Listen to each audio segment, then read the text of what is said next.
ವೈಭವದ ಈ ಕಾರ್ಯಕ್ರಮವನ್ನು ಉದ್ಘಾಟಿಸಿದಂಥ ಈ ರಾಜ್ಯದ ಅನ್ನದಾತರೆ ಅಂತ ಹೆಸರು ಪಡೆದಂಥ ಸನ್ಮಾನ್ಯ ಸಿದ್ದರಾಮಯ್ಯ ಸಾಹೇಬ್ರೆ, ಇನ್ನೋರ್ವ ಆತ್ಮೀಯರು ಬಾಗಲಕೋಟೆ ಜಿಲ್ಲೆಯ ಉಸ್ತುವಾರಿ ಮಂತ್ರಿಗಳಂತ ಆರ್.ಬಿ. ತಿಮ್ಮಾಪುರ ಅವರೇ, ಇನ್ನೋರ್ವ ಆತ್ಮೀಯರು ಹಿರಿಯರು ಆದಂಥ ಕೈಗಾರಿಕಾ ಸಚಿವರಾದಂಥ ಎಂ.ಬಿ. ಪಾಟೀಲ್ ಸಾಹೇಬ್ರೆ, ಈ ಕಾರ್ಯಕ್ರಮದ ಅಧ್ಯಕ್ಷತೆಯನ್ನು ವಹಿಸಿದಂಥ ವಿಜಯಾನಂದ್ ಕಾಶ್ಯಪ್ನವರೇ, ವೇದಿಕೆ ಮೇಲಿದ್ದಂಥ ಬಾಗಲಕೋಟೆ ಜಿಲ್ಲೆಯ ಶಾಸಕರು ಆದಂಥ ಮೇಟಿ ಅವರೇ ಮತ್ತು ಜೆ.ಟಿ. ಪಾಟೀಲ್ರೇ ಮತ್ತು ವೇದಿಕೆ ಮೇಲಿದ್ದಂಥ ಎಲ್ಲ ಶರಣರಲ್ಲಿ ನಮಸ್ಕರಿಸುತ್ತಾ, ವೇದಿಕೆ ಮೇಲಿದ್ದಂಥ ಈ ಒಂದು ಸಮಿತಿಯ ಎಲ್ಲ ಸದಸ್ಯರೇ, ಈ ಕಾರ್ಯಕ್ರಮದ ಆಚರಣೆ ಸಮಿತಿಯ ಎಲ್ಲ ಹಿರಿಯ ಸದಸ್ಯರೇ, ಇಲ್ಲಿ ಸೇರಿದಂಥ ಎಲ್ಲ ನನ್ನ ಹಿರಿಯರೇ, ಯುವಕ ಮಿತ್ರರೇ, ತಾಯಂದಿರೇ ಹಾಗೂ ಪತ್ರಿಕಾ ಬಳಗದ ಮಿತ್ರರೇ, ಬಂಧುಗಳೇ, ಇವತ್ತು ಭಾಳ ವಿಶೇಷವಾದಂಥ ದಿವಸ. ಮೊದಲಿಗೆ ನಿಮಗೆಲ್ಲರಿಗೆ ಬಸವ ಜಯಂತಿಯ ಶುಭಾಶಯಗಳನ್ನು ಕೋರಲಿಕ್ಕೆ ಇಷ್ಟಪಡ್ತೀನಿ ಬಂಧುಗಳೇ. ಇವತ್ತು ಈ ಬಸವ ಜಯಂತಿ ಮಾಡಬೇಕು, ಈ ಬಸವ ಜಯಂತಿಯ ಮುಖಾಂತರ ಇಡೀ ರಾಜ್ಯಕ್ಕೆ ಒಂದು ಸಂದೇಶವನ್ನು ಕೊಡಬೇಕು ಅನ್ನೋ ಏಕೈಕ ದೃಷ್ಟಿಕೋನವನ್ನು ಇಟ್ಕೊಂಡು ಸನ್ಮಾನ್ಯ ಸಿದ್ದರಾಮಯ್ಯ ಸಾಹೇಬರು ಹೋದ ವರ್ಷ, ಹಿಂದಿನ ವರ್ಷ ಈ ರಾಜ್ಯದೊಳಗೆ ಬಸವಣ್ಣವರನ್ನ ಸಾಂಸ್ಕೃತಿಕ ನಾಯಕ ಅಂತ ಘೋಷಣೆ ಮಾಡಿದ್ದು ಯಾರಾದ್ರೂ ಇದ್ರೆ ಅದು ಸಿದ್ದರಾಮಯ್ಯ ಸಾಹೇಬರು ಅನ್ನೋ ಮಾತನ್ನ ಇಲ್ಲ ಹೆಮ್ಮೆಯಿಂದ ಹೇಳುವಂತ ಕೆಲಸವನ್ನ ಮಾಡ್ತೀನಿ. ಈ ರಾಜ್ಯಕ್ಕೆ ಬಹಳಷ್ಟು ಮಂದಿ ಮುಖ್ಯಮಂತ್ರಿಗಳಾದ್ರು, ಬಹಳಷ್ಟು ಬೇರೆ ಬೇರೆ ಸಮುದಾಯದ ದೊಡ್ಡ ದೊಡ್ಡ ನಾಯಕರಾದ್ರು, ಆದ್ರೆ ಬಸವಣ್ಣವರ ಬಗ್ಗೆ ಚಿಂತನೆ ಮಾಡುವಂಥವ್ರು ಯಾರೋ ಬರಲಿಲ್ಲ. ಬಸವಣ್ಣವರ ಬಗ್ಗೆ ಒಂದು ವಿಶೇಷ ಕಲ್ಪನೆ ಕೊಡ್ಬೇಕನ್ನೋದನ್ನು ಯಾರ ತಲೆಗೆ ಬಂದಿಲ್ಲ. ಅದಕ್ಕೆ ಬಸವಣ್ಣವ್ರನ್ನ ಏನೋ ಸಾಂಸ್ಕೃತಿಕ ನಾಯಕ ಅಂತ ಘೋಷಣೆ ಮಾಡಲಿಕ್ಕೆ ಮತ್ತೆ 2ನೇ ಸರಿ ಈ ರಾಜ್ಯದ ಮುಖ್ಯಮಂತ್ರಿ ಆಗುವಂತ ಅವಕಾಶವನ್ನ ಬಂದಿದ್ದೆ ಆದ್ರೆ ಅದು ಸಿದ್ದರಾಮಯ್ಯ ಸಾಹೇಬರಿಗೆ ನಮ್ಮ ಮಾತನ್ನ ನಾವೊಂದು ಮಾತನ್ನ ಹೇಳಲಿಕ್ಕೆ ಇಷ್ಟಪಡ್ತೀನಿ ಬಂಧುಗಳೇ. ಇವತ್ತ ಬಸವ ಜಯಂತಿ ದಿವಸ ನಾವು 3 ಪ್ರಮುಖರನ್ನ ವೇದಿಕೆಯಲ್ಲಿ ಹಂಚಿಕೊಳ್ತಾ ಇದ್ದೀವಿ. ಮೊದಲಿಗೆ ಬುದ್ಧ, ಬಸವ, ಅಂಬೇಡ್ಕರ್. ಈ ಮಹಾನ್ ವ್ಯಕ್ತಿಗಳು ಈ ದೇಶಕ್ಕೆ ಒಂದು ದೊಡ್ಡ ಕೊಡುಗೆಯನ್ನು ಕೊಟ್ಟಂತ ಮಹಾನ್ ವ್ಯಕ್ತಿಗಳು. ಅದಕ್ಕೆ ನಾವೇನ್ ಮಾಡ್ತಾ ಇದ್ದೀವಿ ಅಂದ್ರೆ ಒಂದೊಂದು ಕಡೆ ಅವ್ರವ್ರು ಒಂದೊಂದು ಜಾತಿಗೆ ಸೀಮಿತ ಮಾಡುವಂತ ಕೆಲಸವನ್ನ ಮಾಡ್ತಾ ಇದ್ದೀವಿ. ಅದಕ್ಕೆ ಸನ್ಮಾನ್ಯ ಸಿದ್ದರಾಮಯ್ಯ ಸಾಹೇಬರು ಅವರಿಗೆ ಒಂದು ಕಲ್ಪನೆ ಇದೆ. ನಾನು ಈ ಸಂಸ್ಕೃತಿ ಕನ್ನಡ ಮತ್ತು ಸಂಸ್ಕೃತಿ ಇಲಾಖೆ ಸಚಿವನಾಗಿ 2 ವರ್ಷ ಪೂರೈಸ್ತಾ ಇದ್ದೀನಿ.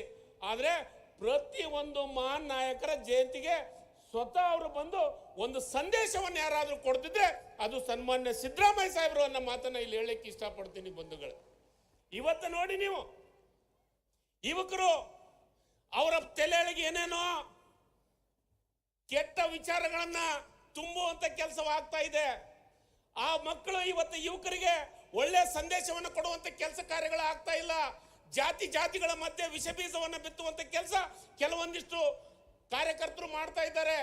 ಇವರಿಗೆಲ್ಲರಿಗೂ ಉತ್ತರ ಬಸವಣ್ಣವರ ವಚನ ಮತ್ತು ಬಸವಣ್ಣವರು ಅನ್ನೋ ಮಾತನ್ನು ನಾನು ಇಲ್ಲಿ ಹೇಳಲಿಕ್ಕೆ ಇಷ್ಟಪಡ್ತೀನಿ ಬಂಧುಗಳೇ. ಅದಕ್ಕೆ ಸಿದ್ದರಾಮಯ್ಯನವರು ಮುಂದಾಗಿದ್ದಾರೆ. ಅದಕ್ಕೆ ಸಿದ್ದರಾಮಯ್ಯ ಸಾಹೇಬರು ಈ ರಾಜ್ಯದೊಳಗೆ ತಂದೆ ಆದಂಥದ್ದು ಒಂದು ವಚನ ಸಾಹಿತ್ಯದ ಮುಖಾಂತರ ಮತ್ತೊಮ್ಮೆ ಬಸವಣ್ಣವರ ಇತಿಹಾಸವನ್ನು ಸೃಷ್ಟಿ ಮಾಡ್ಲಿಕ್ಕೆ ಹೊರಟಿದ್ದಾರೆ. ಅದಕ್ಕೆ ಕೆಲವೊಂದಿಷ್ಟು ಮಂದಿಗೆ ತಡ್ಕೊಳಕ್ ಆಗ್ತಾ ಇಲ್ಲ. ಸಿದ್ದರಾಮಯ್ಯ ಸಾಹೇಬ್ರಂದ್ರೆ ಅವ್ರಿಗೆ ಟೆನ್ಷನ್ ಜಾಸ್ತಿ ಆಗಿದೆ. ಯಾಕಂದ್ರೆ ಯುವಕರ ಒಂದು ಒಳ್ಳೆ ಸಂದೇಶವನ್ನು ಕೊಡಕ್ಕೆ ಹೊರಟಿದ್ದಾರೆ. ಎಲ್ಲಿ ನಮ್ಮನ್ನು ಬಿಟ್ಟು ದೂರ ಹೋಗ್ಬಿಡ್ತಾರೆ ಅಂತಂದು ಸಿದ್ದರಾಮಯ್ಯ ಸಾಹೇಬರಿಗೆ ಪ್ರತಿಯೊಂದು ವಿಚಾರವನ್ನು ಟೀಕೆಯನ್ನು ಮಾಡ್ಕೊಂತ ಹೊರಟಿದ್ದಾರೆ. ಈ ಟೀಕೆಗೆ ಜಗ್ಗಲ್ಲ ಸಿದ್ದರಾಮಯ್ಯ ಸಾಹೇಬರು. ಇಂಥ ಟೀಕೆಯನ್ನ ಸಾಕಷ್ಟು ನೋಡಿದ್ದಾರೆ. ಇಂಥವ್ರ ಬಗ್ಗೆನೂ ಬಹಳಷ್ಟು ವಿಚಾರಗಳನ್ನ ತಿಳ್ಕೊಂಡಿದ್ದಾರೆ. ದೇಶದ ಭಕ್ತಿ ವಿಚಾರಕ್ಕೆ, ದೇಶದ ಸ್ವಾಭಿಮಾನ ವಿಚಾರಕ್ಕೆ ಮತ್ತೊಬ್ಬರ ಮಾತನ್ನ ತಿಳ್ಕೊಂಡು ಸಿದ್ದರಾಮಯ್ಯ ಸಾಹೇಬರು ನಡೆಯುವಂತ ಅವಶ್ಯಕತೆ ಇಲ್ಲ. ಯಾಕಂದ್ರೆ ಅವ್ರಿಗೆ ಭಕ್ತಿನೂ ಗೊತ್ತು, ಯುಕ್ತಿನೂ ಗೊತ್ತು. ವಚನದಿಂದ ಯುವಕರಿಗೆ ಸರಿದಾರಿಗೆ ತರುವಂತ ಕೆಲಸನ ಮಾಡಕ್ಕೆ ಇವತ್ತ ಬಸವ ಜಯಂತಿ ದಿವಸ ಪ್ರಾರಂಭವನ್ನು ಮಾಡಿದ್ದಾರೆ. ನೋಡ್ರಿ, ನೀವು ಅವರ ಅಧಿಕಾರ ಸ್ವೀಕಾರ ಮಾಡಿದ್ದು ಬಸವ ಜಯಂತಿ ದಿವಸ.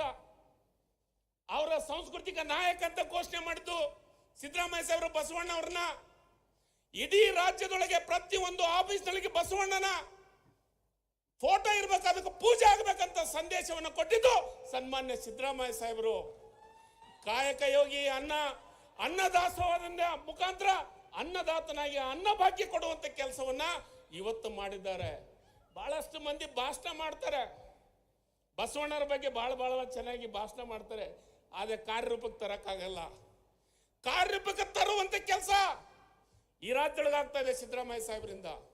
ಅಂದು ಬಸವಣ್ಣವರು ಯಾರೋ ಸಣ್ಣ ಸಣ್ಣ ಸಮಾಜದವ್ರನ್ನ ಎಲ್ಲರನ್ನೂ ಸೇರಿಸಿ ಅವ್ರನ್ನೆಲ್ಲರನ್ನು ಕೂಡಿಸಿ ಅನುಭವ ಬಂಟ ಬಂದು ಯಾವ ರೀತಿ ಮಾಡಿದ್ರು, ಇವತ್ತ ಸಣ್ಣ ಸಣ್ಣ ಸಮಾಜದವರು ಅಂದ್ರೆ ನನ್ನನ್ನು ಸೇರಿ ಈ ರಾಜ್ಯದೊಳಗ ಮಂತ್ರಿಯನ್ನ ಮಾಡುವಂತ ಕೆಲಸವನ್ನ ಮಾಡೋದ್ರ ಮುಖಾಂತರ ಬಸವಣ್ಣ ಅವರಿಗೆ ಮತ್ತೊಂದು ಇತಿಹಾಸವನ್ನ ಮಾಡುವಂತ ಕೆಲಸ ಸನ್ಮಾನ್ಯ ಸಿದ್ದರಾಮಯ್ಯ ಸಾಹೇಬರು ಮಾಡ್ತಾ ಇದ್ದಾರೆ. ಬಂಧುಗಳೇ, ಇವತ್ತು ನೋಡ್ತಾ ಇರ್ಬೇಕು, ನೀವು ಕೇಳ್ತಾ ಇದ್ದೀರಿ.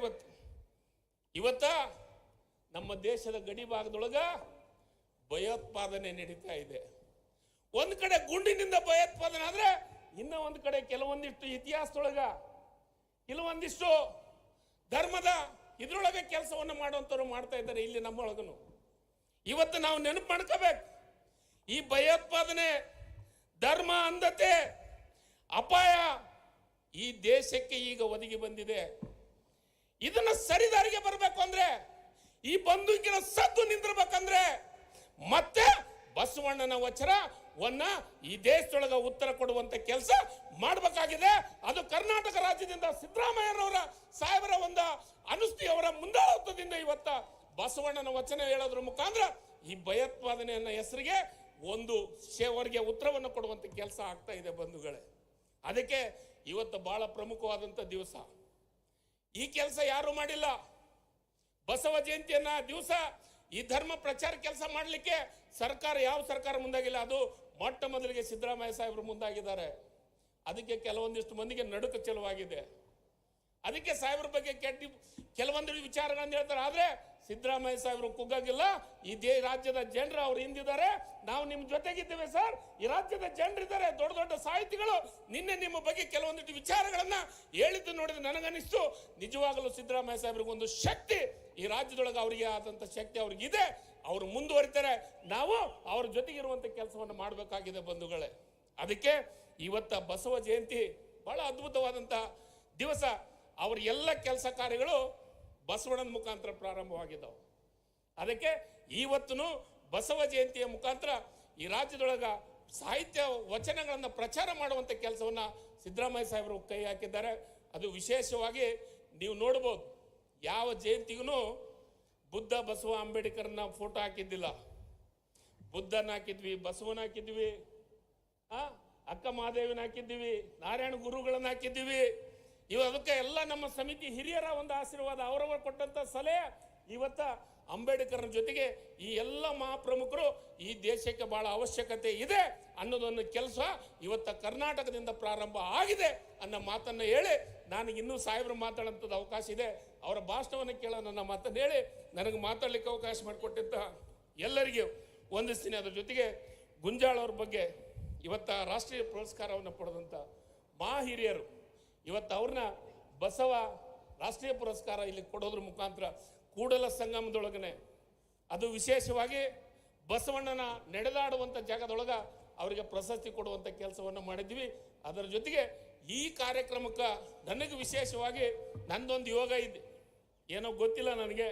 ಆ ಯೋಗ ಏನಾದರೂ ಮಾಡಿಕೊಟ್ಟ ಸನ್ಮಾನ್ಯ ಸಿದ್ದರಾಮಯ್ಯ ಸಾಹೇಬರು. ನಾನು ಇಲ್ಲೇ ಹುಟ್ಟಿದ್ದೀನಿ, ಇಲ್ಲೇ ಬೆಳೆದಿದ್ದೀನಿ, ಆದರೆ ಬಸವಣ್ಣವರ ಜಯಂತಿಯನ್ನ ಈ ರೀತಿ ಮಾಡೋಕೆ ಅವಕಾಶ ನನಗೆ ಸಿಕ್ಕಿದೆಯಲ್ಲ, ಅದು ಸನ್ಮಾನ್ಯ ಸಿದ್ದರಾಮಯ್ಯ ಸಾಹೇಬರ ಒಂದು ಆಶೀರ್ವಾದ, ಇಲ್ಲಿ ನಡೆದಂಥ ಕೂಡಲ ಸಂಗಮನ ಆಶೀರ್ವಾದ, ಇಲ್ಲಿ ಸೇರಿದಂಥ ಎಲ್ಲ ನಿಮ್ಮೆಲ್ಲರ ಆಶೀರ್ವಾದದಿಂದ ಇವತ್ತ ಈ ಕಾರ್ಯಕ್ರಮ ಯಶಸ್ವಿಯಾಗಿದೆ ಅನ್ನೋ ಮಾತನ್ನು ಹೇಳಿ, ಈ ಕಾರ್ಯಕ್ರಮಕ್ಕೆ ನಮ್ಮೆಲ್ಲ ಹಿರಿಯರು, ನಮ್ಮೆಲ್ಲ ವೇದಿಕೆ, ನಮ್ಮ ಇಲಾಖೆ ಎಲ್ಲ ಅಧಿಕಾರಿಗಳು, ಜಿಲ್ಲಾಡಳಿತ ಪ್ರಾಧಿಕಾರದವರು ಎಲ್ಲರೂ ಸಹಕಾರ ಮಾಡಿದರೆ ಅವರಿಗೆ ಮತ್ತೊಮ್ಮೆ ಇಲಾಖೆ ಮಂತ್ರಿಯಾಗಿ ವಂದಿಸಿ ನನ್ನ ಎರಡು ಮಾತನ್ನು ಮುಗಿಸ್ತೀನಿ. ಜೈ ಹಿಂದ್, ಜೈ ಕರ್ನಾಟಕ. ಧನ್ಯವಾದ. ಬಂಧುಗಳೇ, ಕರ್ನಾಟಕ ಗಣರಾಜ್ಯ ಸರ್ಕಾರದಲ್ಲಿ ಹಿಂದುಳಿದ ವರ್ಗಗಳ ಕಲ್ಯಾಣ ಇಲಾಖೆ ಹಾಗೂ ಕನ್ನಡ ಮತ್ತು ಸಂಸ್ಕೃತಿ ಇಲಾಖೆಯಲ್ಲಿ ಸಚಿವರಾಗಿ ಸೇವೆ ಸಲ್ಲಿಸೋದ್ರ ಜೊತೆಗೆ ನಮ್ಮೆಲ್ಲರನ್ನ ಕುರಿತು ಈ ದಿನ ಮಾತನಾಡಿದ್ದಾರೆ ಶಿವರಾಜ್ ಸಂಗಪ್ಪ ತಂಗಡಿ.